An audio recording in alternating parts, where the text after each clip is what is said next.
Hi, and welcome back to Focal Point AFR Talk. Don't forget that my column on how a pointy-headed bureaucrat in D.C. has legalized same-sex marriage in all 50 states without anybody hardly being aware that it's happened. This is earth-shaking. It's seismic in its impact, and nobody's even talking about it.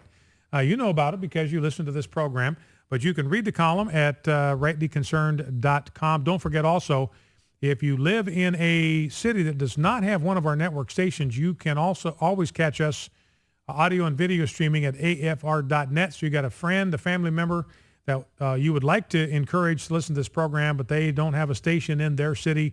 They can always catch it, audio and video streaming, afr.net. We also have apps for the iPhone, the Android, and the iPad, so they can listen on the go, listen on the run. The audio quality on those is just great. They access instantly. Pretty slick deal. And we've also got podcasts. We upload the video segments to our YouTube site and to our website as soon as they are available.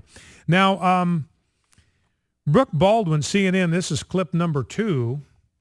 Let's listen to what Brooke Baldwin says about the way in which the House of Representatives went about dealing with Obamacare. Bottom line here, government shutdown looming, and to avoid it, you will eventually need some Republicans working with some Democrats, and right now the Republicans are not working among themselves. Boy, oh boy, you know, first of all, you have Congress, right? We covered this some time ago. Congress passes a law, in this case, Obamacare, and then some of its members turn around and essentially try to sabotage it. Again, I repeat, it's a law, certainly not the way that the founding fathers maybe drew this thing up.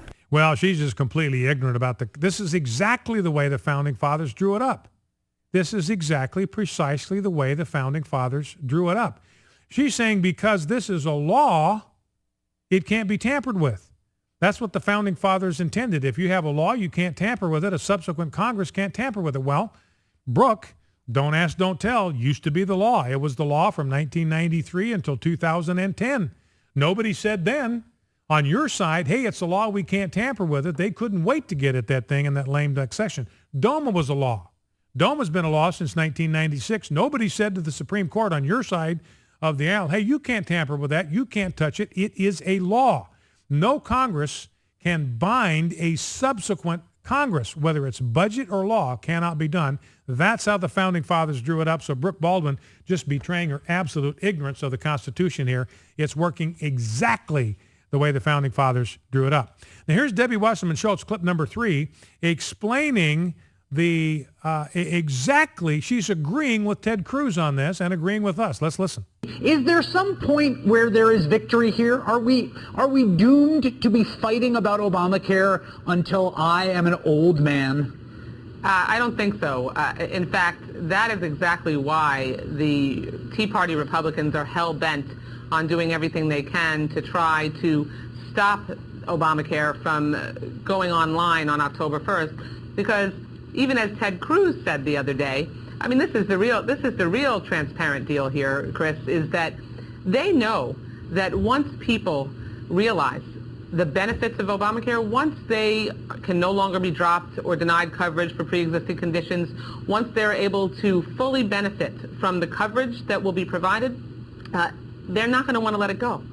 They're going to realize that the boogeyman that the Republicans and the Tea Party have put up was just that. It was as fictional as the boogeyman of our childhood. So that's Debbie Wasserman Schultz saying exactly what we've been saying. The reason we got to stop this thing now, is once the lollipops go out the door, once people get their hands on the lollipops, just try taking the lollipop out of the hand of a 2-year-old. It is not going to happen. And that's why Ted Cruz is saying, look, once people start getting the goodies, whether it's a good idea or bad idea, whether you and I are forced to pay for other people to have their goodies, which is basically a form of legalized theft, that's what we're talking about. These subsidies, ladies and gentlemen, when you hear the word subsidy, that is legalized plunder. That is legalized theft. That's government under the threat of incarceration at the point of a gun, taking money out of your wallet to give it to somebody else. That is legalized theft. It's immoral. It is unethical. And it's, frankly, unconstitutional. There is no warrant in the Constitution for that to happen. But that is exactly what a subsidy is. It is a form of legalized plunder, form of legalized theft. You know, and if somebody gives you stolen goods and Nobody complains about that. Everybody thinks that's wonderful. You're not going to give those stolen goods back. They're yours now. And that's exactly what we're going on here. There's some people like to be a fence for stolen goods. You try to take stuff back from them, not going to happen. Let's go to Charles in Cape Girardeau, Missouri. Number to call, by the way, 888-589-8840, 888-589-8840. Let's go to Charles, Cape Girardeau, Missouri. Welcome. What's on your mind? Hey, Mr. Charles. Between the 68% of the American people that do not favor Mr. Obama's health care plan and the vanity of a president to attach his name to something, I cannot think of an instance in history where a president has attached his name to anything. Our Social Security system, welfare, you name it. Yeah, and now all of a sudden we have this gentleman wanting to attach his name to this to be the big savior of our country. Now, how did this man get reelected if 68% of the American people do not want this? Well, it's an amazing thing to me. I mean, he's got a media in his hip pocket, compliant media. That's what's making this thing happen. 62% of the American people, according to a Washington Post ABC news poll, looking right at it, they don't understand Obamacare. 62% say we need more information. I don't understand this thing. I don't know how it works. That's Washington Post, ABC News. People don't have a clue. 52% oppose this new health care law. 55% say they disapprove of the way Barack Obama is handling its implementation. Fox News poll, we talked about it, 68% say they're concerned about their health care as these changes loom. So, the answer to your question is Charles, that the only way this can happen is if you've got a media that is continuing to flog this thing and to continue to lie about it, and you have a president that's willing to lie about it and not get called on it by the media. So people believe things about this thing that simply are not true. President Obama the other day said this is unprecedented for the Republicans to do what they've done, to use this debt ceiling thing or use a continuing resolution deal as a bargaining chip on a piece of legislation. And the Washington Post says that's happened all the time. It was routine in the 70s and the 80s. There's nothing exceptional or unprecedented about this whatsoever. People have been doing this for decades. But the American people hear that, and they want to trust it. That's what's shameful about what President Obama is doing. That's what's shameful about what he's doing. He's not just diminishing his own credibility. He is diminishing the credibility of the office of the presidency of the United States, because people are going to realize they're going to start thinking when the president speaks, you can't trust a word that comes out of his mouth. So he is diminishing the office of the presidency every time he goes out to the American people and tells them a bald-faced lie. Now, speaking of another lie, let's go to clip 4, Rob. This is President Obama I talked about this clip yesterday, but I want you to hear it, words from his own lips, talking about what raising the debt ceiling in his mind does and does not do. Now, this debt ceiling, I just want to remind people, in case you haven't been keeping up, raising the debt ceiling, which has been done over 100 times, does not increase our debt. It does not somehow promote profligacy. All it does is it says, you got to pay the bills that you've already racked up, Congress. It's a basic function of making sure that the full faith and credit of the United States is preserved. And I've heard people say, well, in the past, there have been negotiations around raising the debt ceiling. It's always a tough vote because the average person thinks raising the debt ceiling must mean that we're running up our debt. So people don't like to vote on it, and typically there's some gamesmanship in terms of making the president's party shoulder the burden of taking the vote. That's President Obama. Raise the debt ceiling does not raise the debt, even though it's been done 100 times.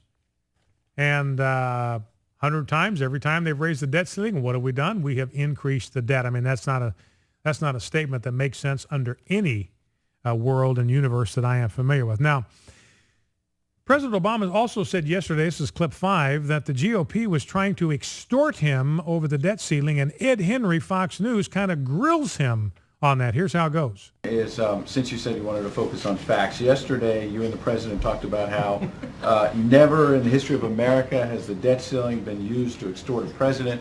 Probably saw the Washington Post looked at that, looked at the facts, and gave you 4 Pinocchios. So you're going to correct that today? Or? There is no question that prior to 2011, there has never been a case where one party with one ideological agenda has threatened to default on the United States obligations for the first time in its was default. Richard Nixon wanted to lift the debt ceiling, and Ted and Kennedy and back other Democrats brought up a campaign finance reform bill because of Watergate, correct? No question. Was anybody threatening default? Party, right? Was anybody threatening default? Was anybody saying, if I don't get this, if I don't get what I want, we'll allow the economy to default? It was demanding. I want a campaign finance reform bill. We're days away. Ed, again, go look at the facts. Go look at the Let's give history. you 4 Pinocchios. Or just You can ask the Washington Post. continue to say this has never happened before. Ed, why don't we look at what Republicans have said? Threatening default What is the a Washington bad Post said. You idea. still haven't answered that. The Washington Post says Does 4 anybody else Pinocchios. want to Well, watch you want Ed to and me answer it. debate? 4 Pinocchios. Yeah, I said it is absolutely correct that prior to 2011, no party to the budget agreements of the past had ever threatened default if it did not get its way ideologically. That's just an amazing exchange right there, because Jay Carney, Ed Henry is asking him, how can you say this? The Washington Post gave you 4 Pinocchios. I'm giving you examples. Richard Nixon wanted to lift the debt ceiling. Ted Kennedy said, no, we're not going to do it unless we get a campaign reform law. If they don't get the campaign reform law, it was going to shut down government. That was going to be a government shutdown over an ideological issue. And it's like Jay Carney says, if I tell a bald-faced lie often enough and long enough and repeat it enough, maybe even I will start to believe it. And I'm just going to, it's amazing. No effort to engage Ed Henry, just kind of blindly, stubbornly, mulishly continue to repeat a lie and apparently hope that people are going to believe it, that he's going to be able to get away with it. But Ed Henry, other members of the media there, they're not being buffaloed by Jay Carney. That's Focal Point AFR Talk. When we come back, we will talk about what actually happens in a government showdown and take your calls. 888-589-8840. Stay with us.